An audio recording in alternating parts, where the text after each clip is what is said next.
Olá a todos, bom dia, boa tarde ou boa noite. Sejam bem-vindos a mais um episódio do Movimento Cast, que será um espaço para conversarmos sobre dores musculoesqueléticas, exercícios físicos, planejamento de atividades e atitudes que podemos realizar no nosso dia a dia para lidar com a dor. Esse podcast é mais uma iniciativa do projeto de pesquisa e extensão Movimento, do Departamento de Fisioterapia da Universidade Federal do Ceará. É um prazer ter vocês aqui conosco. Você pode encontrar o Projeto Movimento nas redes sociais, seja no Instagram, @movimento.ufc, no Spotify como Movimento Cast, no Facebook e também no YouTube como Movimento UFC. Para iniciarmos a conversa de hoje, nós sabemos que o Dia Mundial da Fisioterapia é comemorado no dia 8 de setembro. Anualmente, a World Physiotherapy, a Associação Mundial de Fisioterapia, traz uma temática como campanha. E o objetivo dessas campanhas é conscientizar a população sobre a importância da fisioterapia, como uma profissão que é capaz de manter as pessoas ativas e independentes em suas funções. Este ano, o tema da campanha é a atuação do fisioterapeuta na osteoartrite. No episódio de hoje, nós vamos falar um pouco sobre a osteoartrite, que seria uma condição causadora de dores musculoesqueléticas. E ela é, atualmente, uma das condições mais prevalentes ao redor do mundo. Ela acomete cerca de 520 milhões de pessoas, além de ser uma das principais causas de incapacidade. Um dado muito importante acerca dessa condição é que 60% dos casos de osteoartrite acontecem no joelho. E nessa perspectiva, hoje iremos abordar sobre o papel do fisioterapeuta na osteoartrite de joelho. Eu sou a Letícia Viana e para conversar conosco sobre este assunto, nós convidamos o fisioterapeuta Gabriel Leão. O professor Gabriel Leão, ele é um fisioterapeuta especialista em fisioterapia no esporte. Ele é mestre e doutor pelo programa de pós-graduação em ciência da reabilitação pela Universidade de São Paulo. É professor do Departamento de Fisioterapia da Universidade Federal do Ceará, é coordenador do PAPO Joelho, um projeto de assistência e prevenção de disfunções do joelho, e do grupo de pesquisa em joelho e esporte. Seja bem-vindo, professor Gabriel. Nós estamos muito felizes com a sua presença hoje aqui. Queremos que o senhor se sinta muito à vontade para bater esse papo com a gente, e novamente nós somos muito gratos pela sua disponibilidade. Agora a palavra é sua. Olá, Letícia, tudo bem? Antes de tudo, muito obrigado pelo convite, de conversar um pouco sobre a minha experiência e uma temática muito importante para a sociedade de forma geral, que é o gerenciamento clínico da osteoartrite e com foco na atuação do fisioterapeuta. Além de agradecer a você, eu agradeço às coordenadoras do projeto, a professora Fabiana Moraleida e Ana Carla, e também quem está presente aqui no podcast agora, né, a doutora Viviane Rocha também está presente, e estou aberto aqui para nós iniciarmos a nossa interação. Então, se o senhor já está pronto, né, nós vamos iniciar agora a nossa sessão de perguntas e respostas sobre a osteoartrite, especificamente a osteoartrite de joelho, sobre como a gente pode prevenir, tratar e gerenciar essa condição. Então, vamos conversar? Bem, nós sabemos atualmente das altas taxas de prevenção da osteoartrite de joelho no mundo, e o quanto isso traz consequências negativas para a sociedade no que se refere à incapacidade. Além de ter um grande impacto na funcionalidade e qualidade de vida das pessoas, esta condição gera altos custos no sistema de saúde. Dessa forma, o senhor poderia nos falar um pouco sobre o que seria a osteoartrite e, durante a vivência clínica do senhor, e até mesmo no papo, essa condição realmente é uma das causas de maiores buscas por atendimentos? Excelente. Então, o seguinte, ponto importante é nós definirmos adequadamente a osteoartrite.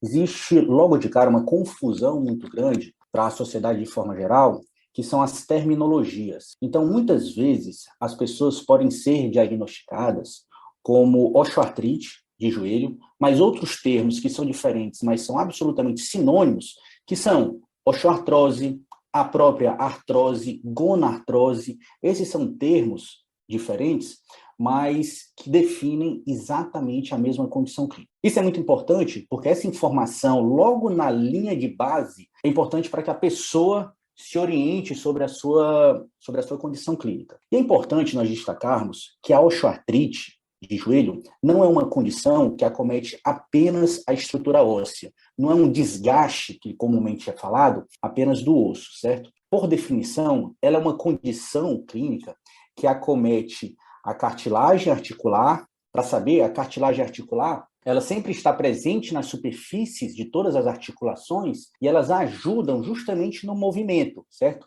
Ajuda a diminuição do impacto e melhorar o deslizamento das articulações. Então, tem um acometimento da cartilagem articular, tem um acometimento da estrutura óssea, que está bem abaixo dessa cartilagem articular, mas também algo que a gente esquece, que ela também acomete estruturas adjacentes, ou seja, a osteoartrite ela é definida por uma alteração da cartilagem articular, do osso subcondral e das estruturas adjacentes. Isso é muito importante ser definido, porque na hora que a gente entende esse conjunto de condições que envolve a osteoartrite, nós não podemos ficar presos simplesmente às alterações ósseas, que são muito comuns, né, como a diminuição do espaço interarticular, presença dos osteófitos, que são os papagaios, que a gente fala muito para a coluna, mas também apresentam nas artroses de joelho. Mas essas estruturas adjacentes significa que a pessoa vai ter um desgaste, por exemplo, do menisco. O menisco sofre uma alteração, o paciente acaba tendo uma sinovite, o paciente pode ter uma tendinopatia ou tendinite, né, já que a gente está falando para o público de forma geral, para ficar mais claro. Existe uma hipotrofia muscular. Então, esse conjunto de alterações que acabam causando a dor do paciente e não especificamente apenas a diminuição do espaço interarticular e os osteófitos. Então, isso é importante porque quando a gente entende que todas essas estruturas estão presentes na osteoartrite de joelho, a gente aumenta o nosso leque de opções na terapêutica, porque a dor vem desse conjunto e não de alguma condição clínica específica. E, claro, a osteoartrite de joelho, sem sombra de dúvidas, é uma das condições clínicas mais comuns na prática do fisioterapeuta. No nosso projeto de assistência e prevenção das disfunções de joelho, sem sombra de dúvidas, de todas as condições clínicas de joelho, lesões ligamentares, lesões em idosos, em mais jovens, em homens, em mulheres, sem sombra de dúvidas, cerca de 40% dessas condições são relacionadas à osteoartrite de joelho. E falo para vocês, a tendência é aumentar. Por quê? Porque nós vivemos um processo de envelhecimento populacional, certo? E a osteoartrite de joelho acomete a população mais idosa e nós vivemos também um aumento da expectativa de vida. Então, nos próximos anos, nós teremos uma densidade populacional maior na faixa etária de risco para o desenvolvimento de osteoartrite de joelho. Então, a tendência é tanto aumentar em números absolutos quanto em números relativos o número de casos de osteoartrite de joelho e vai aumentar a demanda para serviços de fisioterapia para o atendimento adequado dessa condição clínica. Eu acredito que ficou muito claro tudo que o senhor falou, principalmente sobre a definição do que seria a osteoartrite. Até porque muitas pessoas confundem a osteoartrite com osteoartrose e artrose, e saber, né, que todas elas são consideradas osteoartrite é muito importante até para elas terem um melhor direcionamento da própria condição. E como o senhor mesmo falou, né, que a tendência é aumentar a procura por tratamento dessa condição, a gente consegue compreender que a osteoartrite apresenta uma grande, realmente, procura por serviços fisioterapêuticos, né? E quando o paciente entra em contato com o fisioterapeuta nesse processo de avaliação, o foco se dá especificamente, muitas vezes, nos fatores físicos e estruturais. Ou o senhor acha que existe realmente um cuidado em rastrear os fatores psicossociais que possam estar envolvidos? E quais seriam estes os mais importantes? Excelente. Só retomando um pouco do termo osteoartrite, da pergunta passada, o termo hoje em dia que a gente aceita mais é osteoartrite justamente por causa desse sufixo "ite", que me remete a um processo inflamatório, ok? Então, quando a gente fala de artrose ou osteoartrose, isso me remete obrigatoriamente à alteração degenerativa, um desgaste articular. Sendo que essas alterações degenerativas por si só, elas têm pouca relação com a dor do paciente. Acaba que a sinovite, que é um processo inflamatório que se dá no líquido sinovial, que acaba sendo um líquido responsável ali pela lubrificação articular, o processo inflamatório, essa sinovite que ocorre em decorrência desse desgaste todo que ocorre, é que causa dor. Então, a osteoartrite de joelho é um termo mais adequado, por mais que seja sinônimo dos outros, é um termo mais adequado no atual momento do entendimento dessa condição clínica, ok? E agora, puxando para essa sua segunda pergunta, claro, os fatores físicos e estruturais ainda pesam bastante, certo? E vão continuar pesando bastante por muito tempo, por mais que a gente esteja entendendo cada vez mais os fatores psicossociais. Então, nós entendemos qualquer condição clínica de saúde por muitos anos dentro desses fatores físicos e estruturais, ok? Dentro desses fatores físicos e estruturais, aquele foco principal que nós temos para o tratamento de pacientes com artrose de joelho é, de fato, a gente melhorar a mobilidade articular do joelho, melhorarmos a flexibilidade, principalmente dos músculos que cruzam a articulação do joelho, melhorar a ativação, força muscular, que são esses fatores que o fisioterapeuta tem como arsenal terapêutico para melhorar a artrose de joelho. Porque, sabidamente, a artrose de joelho é uma condição clínica que não existe nenhum tratamento que faça com que a pessoa deixe de ter uma osteoartrite, ou seja, regrida essa osteoartrite. Não. Pode ser qualquer medicamento anti-inflamatório, nutracêuticos, que são muito vendidos atualmente, eles não conseguem reverter um quadro de osteoartrite. Então, post-osteoartrite, nós temos algumas estratégias com tratamento fisioterapêutico justamente focado nesses fatores físicos e estruturais. Mas, claro, os estudos mais recentes mostram que esses fatores psicossociais, eles interferem bastante na percepção de dor do paciente, porque a intensidade da dor relatada pelo paciente é algo subjetivo. Isso que tem que ficar claro para a pessoa que está nos escutando aqui. Não obrigatoriamente aquelas pessoas que têm muita dor no joelho têm alterações estruturais maiores do que aquelas pessoas que têm menor dor no joelho. Essa relação não é direta dessa forma, depende de uma combinação de vários outros fatores. Então, se você está escutando aqui, está com muita dor no joelho, isso não significa que a sua condição clínica é pior do que a das outras pessoas. Não. E é até interessante esses fatores psicossociais, porque, não sei se você sabe, mas o meu doutorado em ciência de reabilitação foi justamente um estudo voltado para pacientes com osteoartrite de joelho. E entre uma parte das análises, e corroborando com outros estudos, a gente encontrou que os fatores socioeconômicos, eles interferiram na percepção de dor do paciente. O nível educacional, o nível de escolaridade, ele interferiu também na dor do paciente. Então, nós entendemos, a gente entende cada vez mais a dor como uma percepção. E isso levando em consideração os fatores psicológicos, de como a pessoa entende a dor e de como a pessoa enfrenta a dor que ela tem, isso vai impactar também na limitação funcional dela, na autoeficácia dela, que a autoeficácia, basicamente, é a crença, que é uma crença que o paciente tem, se ele consegue realizar uma determinada tarefa ou função. Então, pessoas com artrose de joelho, que entendem a dor como algo patológico e que está associado a um pior grau de degeneração, são as pessoas que criam crenças limitantes, tipo, eu não posso subir dessa escada, eu não posso agachar para brincar com os meus netos, eu não posso varrer o chão da casa, porque tudo isso vai piorar a minha dor. E, de fato, isso não é verdade. Isso acaba sendo uma crença, ok? Que aí isso vai ser embutido, cada um desenvolve as suas crenças, mas isso precisa ser quebrado, sim. Então, os fatores psicossociais, dentro da osteoartrite de joelho, sofrem muita influência pela dor e influenciam muito também a dor do paciente. Isso é sabido. Pessoas com osteoartrite de joelho, eles têm menor interação social, têm maiores níveis de depressão, certo? Têm menores níveis de autoeficácia, ou seja, uma percepção que eles não conseguem fazer tantas tarefas ou tantas funções assim. E o tratamento fisioterapêutico, além de se preocupar com a estrutura e com fatores estruturais e fatores físicos, a gente tem a capacidade, por meio da educação, por meio de uma exposição gradativa aos exercícios, que o paciente vai ganhando confiança, a gente traz melhoras, não só pensando nos fatores físicos e estruturais, que são mais entendidos e mais discutidos, mas também a gente consegue melhorar crenças e comportamentos do paciente, adentrando nos fatores psicocomportamentais e psicossociais. É realmente interessante observar como tantos fatores psicossociais, que vão desde nível socioeconômico até questão de autoeficácia, enfrentamento da dor, ou até suas próprias crenças influenciam em como vai ocorrer o gerenciamento da osteoartrite, ou até mesmo como o paciente vai sentir essa dor.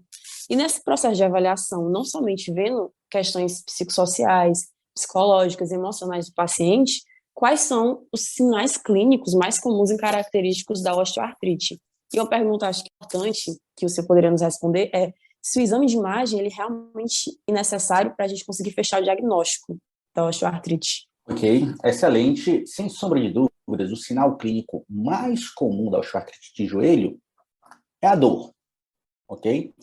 É claro que tem que ter outros sinais clínicos associados, mas a dor é predominante para esse perfil de pacientes.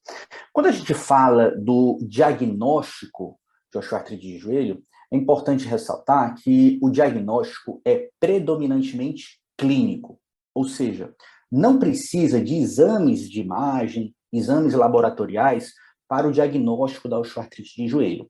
Isso não sou eu que estou falando, Gabriel Leão, isso é a recomendação do Colégio Americano de Reumatologia e da EULAR, que é a Liga Europeia contra o Reumatismo.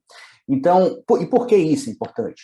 Que é justamente para o rápido diagnóstico, para nós identificarmos precocemente as pessoas com osteoartrite de joelho e já implementarmos as estratégias terapêuticas adequadas para essa osteoartrite.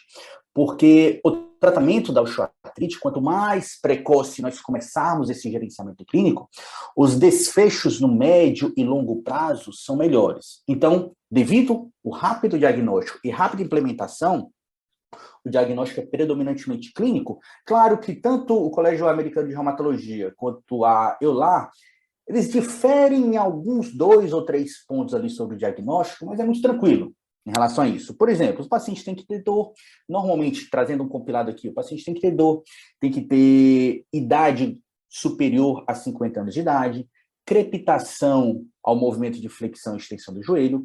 Algo que é muito comum seria a rigidez matinal do joelho, ou seja, o paciente passa, ao acordar, ele sente o joelho mais duro, mais travado, e ao movimentar ao longo do dia, isso vai melhorando. Isso já é um sinal clássico da artrose de joelho. O paciente tem uma limitação da capacidade funcional devido a essa rigidez do joelho e dor, e também um alargamento ósseo, ok? Então, o joelho, comparado com o joelho contralateral sem artrose, você vê o joelho, ele acaba ficando maior por causa desse alargamento ósseo, que é uma alteração estrutural comum vindo da osteoartrite de joelho. Claro que os exames de imagem eles não são importantes para esse diagnóstico inicial da clara osteoartrite de joelho, mas eles são importantes, sim, principalmente para confirmar ou refutar outras hipóteses diagnósticas. Então, se não está claro que o paciente tem, de fato, uma osteoartrite de joelho, por exemplo, uma radiografia facilmente pode ajudar nessa hipótese diagnóstica, ok? E também é importante a radiografia para estadiamento dessa osteoartrite de joelho. Então, na radiografia é possível a gente determinar se essa osteoartrite está no grau 1 ou no grau 4, por exemplo, até um grau 4, que são os graus recomendados pela classificação de Killgren-Lawrence para estadiamento da osteoartrite de joelho. Então, para isso, são relevantes para o diagnóstico clínico, nem tanto. Mas eu chamo a atenção, dentro dos exames de imagem, para o cuidado que nós temos que ter da relação dessa radiografia com a dor do paciente. Então, é exatamente nesse primeiro momento que a gente pode criar muitas crenças limitantes, já puxando para aqueles fatores psicossociais. Então, se você falar, o paciente já está vendo sua radiografia, já está osso com osso, está vendo isso aqui, você não vai conseguir reverter esse quadro, então, de fato, você precisa de uma cirurgia. Essas informações, mais atrapalham do que ajudam. Então, por isso a gente tem que ter muito bom senso ao interpretar esses exames de imagem, e falo para vocês, principalmente ressonância magnética. No Brasil, assim como outros países, a nossa área da saúde é muito intervencionista, até para o diagnóstico.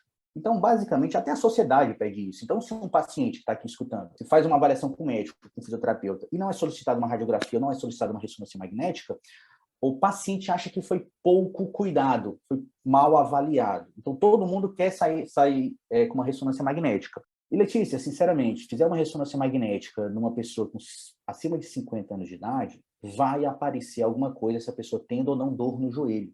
Okay? Então, vários estudos já mostram que pessoas com dor sem dor acima de 50 anos de idade, quando fazem ressonância magnética, vão encontrar as mesmas alterações. Vai encontrar diminuição de espaço intraarticular, vai apresentar osteoartrite, cisto subcondral, lesão degenerativa do menisco. São termos que, de repente, você escutou, aqui que está nos ouvindo, que são comuns em pessoas com dor e sem dor. Então, o que é importante nesses exames de imagem? É a interpretação e fazer o link, que esse eu acho que é o ponto mais difícil, entre o que está aparecendo no exame de imagem e a clínica do paciente. Então, para mim, se o paciente chega com uma osteoartrite de joelho clássico, com esses sinais que eu acabei de falar, dor, crepitação, limitação funcional, dor na interlinha articular, né, tem um alargamento ósseo, o paciente relata rigidez matinal, eu sei que é osteoartrite de joelho. Se aparecer na ressonância magnética além dessa osteoartrite. Cisto de Baker, lesão degenerativa de menisco, rofite, tenopatia da patocerina, outras condições, eu trato da mesma forma. Essas estruturas não vão determinar a minha tomada de decisão clínica.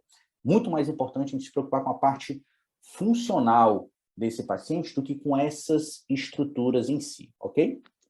É muito interessante a questão que o senhor falou, né, sobre os exames de imagem, porque a partir de certa idade, né, ou então até mesmo as idades, a gente vai conseguir encontrar anomalias, que já são muitas vezes esperadas. Mas um paciente que já vem sentindo dor e todos os sinais que o senhor falou da osteoartrite, né, clinicamente sinais que são encontrados, mas um tipo de diagnóstico diferente que ele veio de um exame de imagem pode trazer a ele um estado de alerta, né, um estado de catastrofização da própria dor e do próprio sintoma. Então, é muito importante a gente ter em mente, tanto como fisioterapeuta quanto paciente, que muitas anomalias vistas em exames de imagem, ressonância, são esperadas e que muitas vezes eles podem influenciar ou não o nosso diagnóstico. E, como o senhor disse, que realmente é importante a gente pensar nos sinais clínicos. E tendo um gancho para o que o senhor falou, né, sobre um diagnóstico precoce, a gente sabe que muitas patologias apresentam perfis de pessoas mais suscetíveis ao aparecimento ou não. E no caso da osteoartrite de joelho, tem como o senhor apontar para nós os principais fatores de risco para o surgimento dela? E caso exista, né, e esses fatores de riscos, e se possam ser identificados, existe algum método de prevenção da osteoartrite de joelho? Excelente. Existem, sim, alguns fatores de risco que são bem postos na literatura. Infelizmente, a maioria não tem muito o que a gente fazer, tá certo? Por exemplo, o principal fator de risco é a idade. Então, a idade é um fator de risco de desenvolvimento da osteoartrite, e isso a gente tem que aceitar, ok? Nós temos que trabalhar outras variáveis para que aquelas pessoas com idade mais avançada ou que entrem na idade de risco possam ter sua vida plena com funcionalidade, com qualidade de vida, mesmo com essas alterações degenerativas. Então, a idade, sem sombra de dúvidas, é o primeiro fator de risco mais importante. O sexo também é um fator de risco, então mulheres acabam tendo um risco maior de desenvolvimento de osteoartrite de joelho do que homens, é uma população para ficarmos atentos. O peso também é um fator de risco, então o controle poderal, que aí vai com estratégias nutricionais, profissionais de educação física, pensando na prevenção do controle de peso, também é um fator de risco.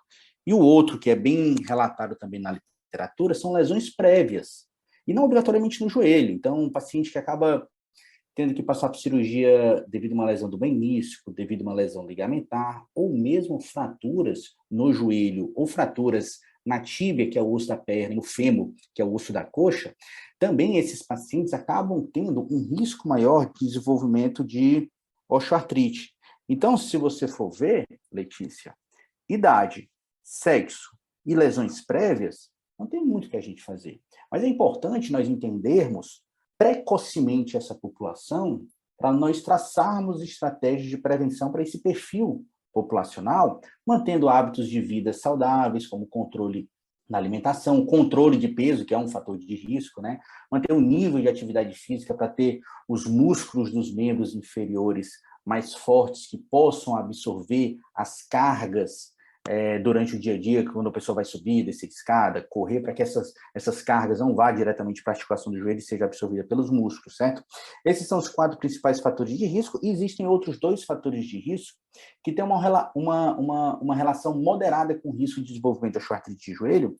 Um é a fraqueza do quadríceps. Então, aqueles pacientes que têm um quadríceps mais fraco, o quadríceps é esse músculo da frente da coxa, responsável por estender o joelho, por você esticar o joelho. Então, essas pessoas que têm uma fraqueza de quadríceps têm uma maior probabilidade de desenvolver artrose de joelho, certo? Osteoartrite de joelho. Eu fico mesclando entre artrose e osteoartrite, porque osteoartrite é um termo que a gente utiliza mais, sendo que acaba sendo um termo técnico na área da saúde. Eu sei que a população e a sociedade, de forma geral, entende muito bem quando a gente fala de artrose de joelho, certo? Então, eu fico falando os dois, mas como eu falei previamente, são sinônimos. E a outra condição clínica, que é um fator de risco, é a deformidade de membro inferior. Então, uma deformidade em varo, aquelas pessoas que têm o joelho para fora, por exemplo, e a deformidade em valgo, aquelas pessoas que têm o joelho para dentro, tipo formando um X, sabidamente essas alterações, essas deformidades de membros inferiores, não um grande risco, mas é um risco moderado de desenvolvimento da osteoartrite de joelho. E tudo isso que eu falei para vocês, aqueles que são de fato fatores modificáveis, são peso e fraqueza de quadríceps, ok? Mas, claro, um conjunto de hábitos saudáveis tem a possibilidade de mitigar a chance de uma pessoa ter uma osteoartrite sintomática de joelho, e como eu já falei previamente, isso depende muito dos hábitos de vida da pessoa. Muito importante essa questão sobre os cuidados que podem, nesses dois fatores que realmente são os fatores de risco que podem ser modificáveis. Porque, como você falou, muitos já são fatores anatômicos que não existem modificação e que podem acabar culminando, né, na osteoartrite. E Letícia, só te fugindo... interrompendo, desculpa, Pode mesmo falar. essa deformidade, existem opções cirúrgicas para corrigir essa deformidade, mas mesmo assim, essas opções cirúrgicas, elas se dão nos pacientes que são refratários ao tratamento fisioterapêutico. Então, a primeira opção, a linha de frente, é esse trabalho de fortalecimento de membros inferiores, com foco especial no quadríceps, melhora de mobilidade, melhora de flexibilidade. A maioria esmagadora dos pacientes vai ter uma melhora da capacidade funcional, da dor, da qualidade de vida, e vão ver muito bem. Alguns poucos pacientes, de fato, com deformidades muito grandes, precisarão de outras estratégias, certo? Por exemplo, usar uma muleta contralateral. Essa muleta contralateral, sabidamente, é uma boa estratégia para esses pacientes com deformidade, porque tira um pouco a carga de compressão ali no joelho, certo? E outros, de fato, alguns poucos pacientes aí vão precisar de uma cirurgia para corrigir essa deformidade de eixo, mas, aí, como eu falei, isso é a exceção da exceção. E é realmente trazer a reflexão de que a fisioterapia realmente é a primeira linha de cuidado, né? Até porque nas anomalias, mesmo tendo um certo grau, vai primeiro para a fisioterapia, aí pensa nessa questão de, por exemplo, um aparelho que pode auxiliar na marcha, e por último, né, sendo a cirurgia, que é muito diferente, às vezes, da nossa realidade clínica, em que o paciente já chega com indicação cirúrgica. Então, pensar na fisioterapia como primeiro plano de ação é muito importante mesmo, para as pessoas verem que hábitos de vida e até os exercícios que a gente estimula elas a fazerem podem realmente mudar esse quadro delas. E pensando agora, né, que a osteoartrite ela pode atingir níveis diferentes, a depender de como ela evolui, quais são as orientações que o senhor pode passar, né, para os pacientes que têm essa osteoartrite de joelho, para impedir o agravamento da doença? Ok, a gente tem que entender o tratamento da osteoartrite, de qualquer articulação, mas aqui especificamente de joelho, como um tratamento proativo e não um tratamento reativo. É importante nós entendermos que o tratamento da osteoartrite de qualquer articulação e da osteoartrite de joelho não é diferente, é um tratamento que precisa ser proativo e não um tratamento reativo. O que significa isso? O tratamento reativo é aquele em que nós só iremos tratar o paciente na hora que ele está com muita dor, está com uma limitação funcional, com diminuição da qualidade de vida, e a gente tem que entender que a osteoartrite de joelho é uma condição crônica e progressiva. E toda condição crônica, ela tende a flutuar entre picos de melhora e picos de piora. Então, não adianta a gente ficar tratando esse paciente ou esse paciente preocupado com a sua osteoartrite apenas nesses picos de dor. O Colégio Americano de Reumatologia, a Liga Europeia contra o Reumatismo, eles já trazem um posicionamento para um diagnóstico clínico precoce, para precocemente nós instituirmos a terapêutica adequada. Dito isso, um paciente que é diagnosticado precocemente da osteoartrite tem que entender que o tratamento, o gerenciamento dessa condição clínica vai ser para o resto da vida.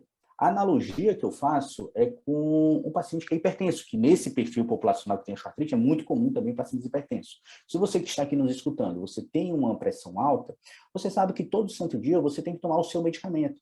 É indicado fazer atividade física, controlar a sua alimentação, justamente para você ter uma melhor qualidade de vida, para você ter um aumento da expectativa de vida, para você controlar a sua pressão. Não pense que o tratamento da osteoartrite de joelho é diferente. Você vai ter que sempre tomar cuidado com essa sua condição clínica, você que está aqui nos escutando. Então, você vai ter que controlar o o seu peso, você vai ter que tomar cuidado com a alimentação, você vai ter que manter um nível de atividade física. Por vezes, você vai precisar de um profissional de educação física, por vezes, você vai precisar de um fisioterapeuta quando você tiver e se você tiver algum pico de dor. Mas é muito importante você entender desse controle de longo prazo. E, gente, a gente está falando simplesmente para você ter bons hábitos de vida. Isso eu indicaria você controlar a alimentação, controlar peso e fazer atividade física. A gente vai falar isso para qualquer pessoa, independente da faixa etária, para pessoas acima de 50 anos de idade, mais importante ainda. Para pessoas que têm pressão alta, mais importante ainda. E para pessoas que têm osteoartrite de joelho, tão importante quanto para pessoas que têm pressão alta. Então, acho que esse é um ponto importantíssimo, que aí sim a sociedade, os profissionais da área da saúde precisam entender melhor. Um paciente com osteoartrite de joelho não tem um momento que ele recebe alta, que ele está pronto e essa condição clínica não afetará mais. Não.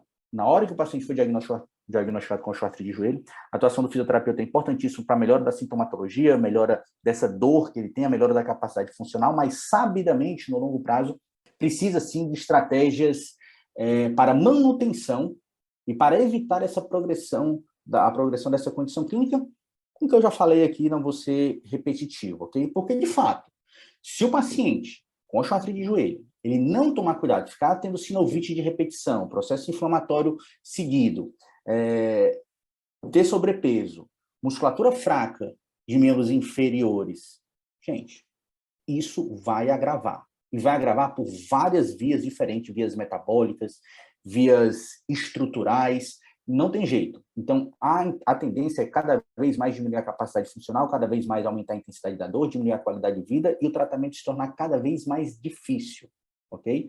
Então, acho que essa é a orientação principal que eu preciso dar para as pessoas que têm osteoartrite de joelho ou querem já começar a se preocupar com isso.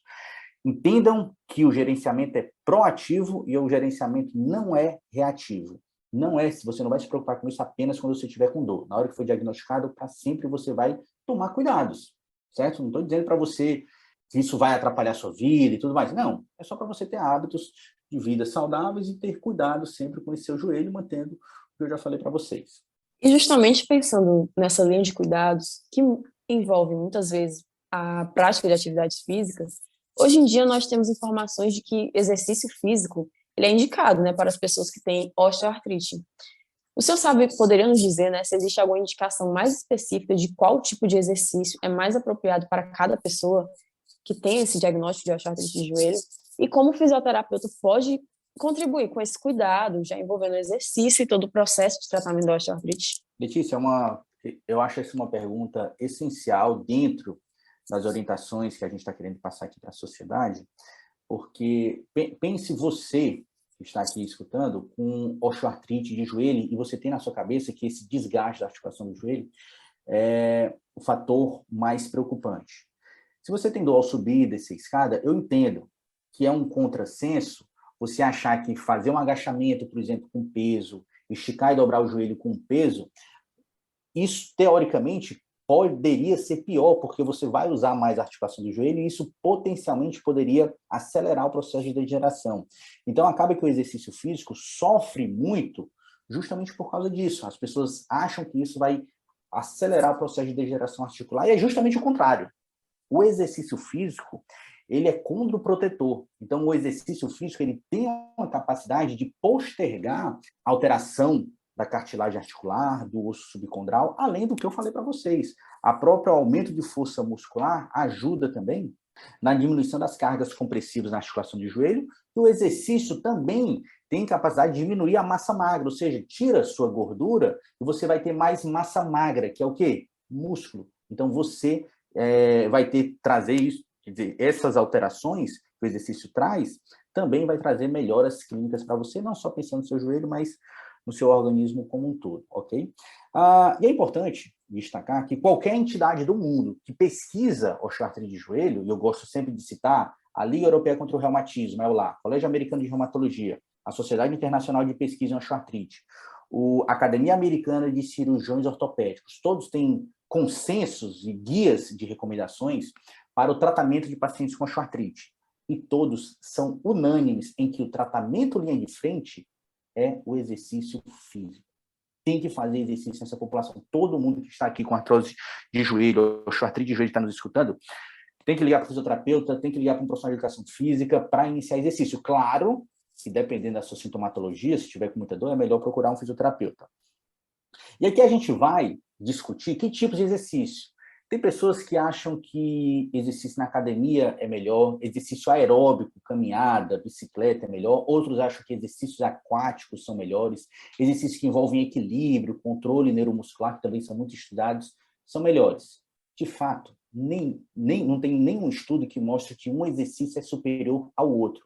Então tem uma crença muito grande também achando que exercícios aquáticos são melhores, o que não são. Okay? Se a gente for pensar numa funcionalidade, no dia a dia, o seu dia não é no ambiente aquático.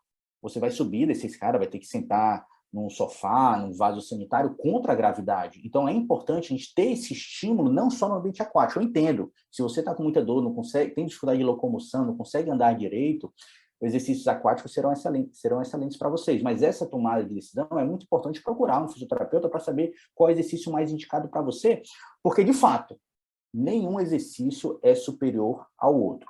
Claro que se você for perguntar, Gabriel, o que é que você acha? Eu tenho uma inclinação maior para os exercícios de fortalecimento, primeiro, como linha de frente, ok? Então, os exercícios que melhoram força muscular, exercícios resistidos, claro que com peso controlado, com amplitude controlada, de forma que não cause dor, são os que eu gosto mais de prescrever, mas aí o que eu falo é uma opção totalmente pessoal, ok?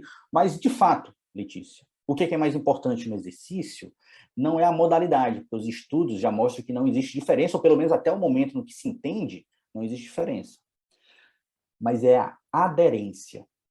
Então, é mais importante do que você pensar qual exercício, se vai ser numa academia, se vai ser num pilates, se vai ser numa piscina, enfim. É mais importante a aderência, você garantir que o ambiente que o paciente está é o ambiente que ele se sente bem, que ele gosta de executar exercício. Porque você sabe, tem paciente que odeia musculação, tem paciente que odeia exercícios na piscina, tem paciente que odeia bicicleta, esteira, e a gente tem que respeitar isso no paciente, entendendo que o exercício, a aderência é mais importante do que a modalidade. E assim você consegue os benefícios, porque não adianta nada prescrever um paciente exercício de fortalecimento, ele ficar 2 semanas e não fazer mais porque ele simplesmente não gosta desse tipo de exercício, não gosta do ambiente, eu perco o paciente não vai aderir ao tratamento. Então, na hora que não aderiu, a gente não colhe os resultados para isso, ok? E se a gente não dá outras opções, lembre, né? A tomada de decisão, a gente tem que respeitar também o gosto do paciente, o que é que ele quer fazer, e esse é o ponto principal dos exercícios. Bom, nós esperamos, né, que todas as pessoas que estão aqui ouvindo, que têm esse sintoma de osteoartrite ou tenham conhecido, realmente passem a ter essa consciência de ter uma nova visão acerca dos exercícios, que realmente se movimentar vai ser muito importante em todo o processo de tratamento, porque a fisioterapia é a linha de frente, né, dos cuidados, e o mais indicado atualmente é o exercício, ter uma nova visão sobre a prática deles, não só como qualidade de vida, mas como um processo mesmo de melhora na sua condição, é realmente muito importante. E bom, professor Gabriel, qual é a mensagem que a gente pode deixar hoje para a pessoa que tem osteoartrite de joelho? Bem, eu espero que nós tenhamos sido claros aqui, tentei ser o mais claro possível para você. Se eu puder deixar uma mensagem final para você que está com dor no joelho, está com osteoartrite de joelho, né, ou artrose de joelho, como você está mais acostumado a escutar, é importante você entender esse caminho que você tem que seguir.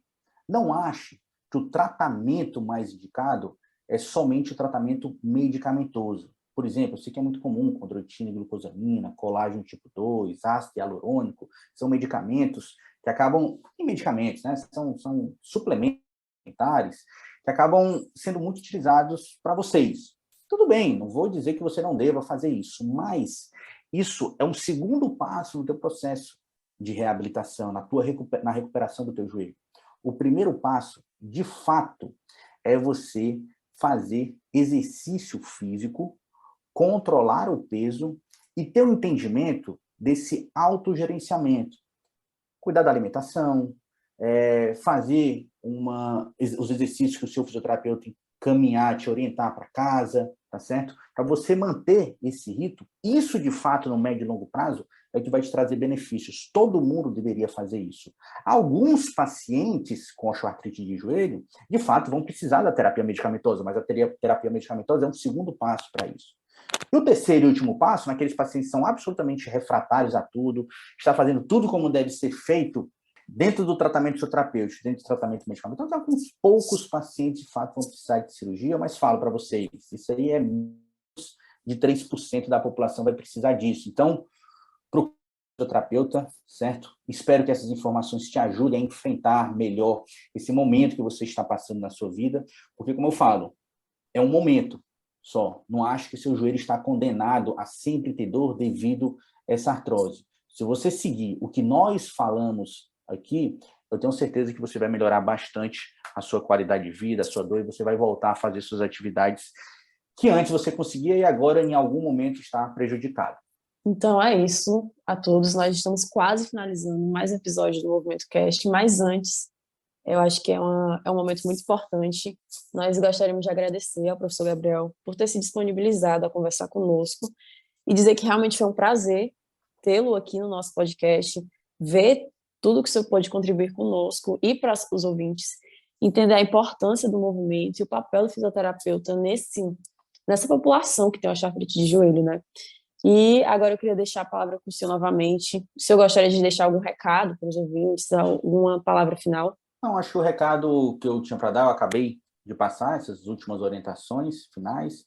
Só o que eu tenho mesmo é agradecer a oportunidade e espero que você que está escutando aqui coloque em prática, de fato, o que a gente acabou de falar para vocês. E só o agradecimento mesmo por esse espaço. Novamente, muito obrigada, professor, de verdade. Todas as informações eu sei que irão mudar a vida de muitas pessoas, principalmente aquelas que têm dor, têm osteoartrite e que sofrem muito com essa condição. E assim, a gente se despede por aqui, mas antes, quem puder, passe lá nas nossas redes sociais, observem nossas últimas publicações e compartilhem com as pessoas que possam se beneficiar dessas informações. Para quem quiser conhecer um pouco mais da gente, do nosso projeto, nós estamos no Instagram, novamente, que é @movimento.ufc, no Spotify, que é o Movimento Cash, e no Facebook e o YouTube, que é Movimento UFC. Ouça também os nossos episódios anteriores do Movimento Cash e, caso ache interessante, compartilhe com um amigo, um familiar, ou a quem você quer direcionar esse conteúdo.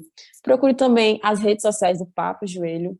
Eles também apresentam o Instagram. O professor Gabriel pode falar até. Isso, o nosso Instagram é o Papo Joelho UFC, @Papo Joelho UFC. A gente sempre traz informações sobre tratamento e a gente tem também atendimento para a população sobre pacientes que sofrem com lesões de joelho. Então, a gente fica aberto ali a trocar informações, dicas e possivelmente atendimentos. Exatamente. Então, quem puder, já vai lá nas redes sociais também do Papo, já deem uma olhada, compartilhem também com a quem vocês conhecem, que apresenta algum problema no joelho e precisa dessa indicação. E muito obrigada por ter nos acompanhado até aqui. A gente se vê no próximo episódio e até logo.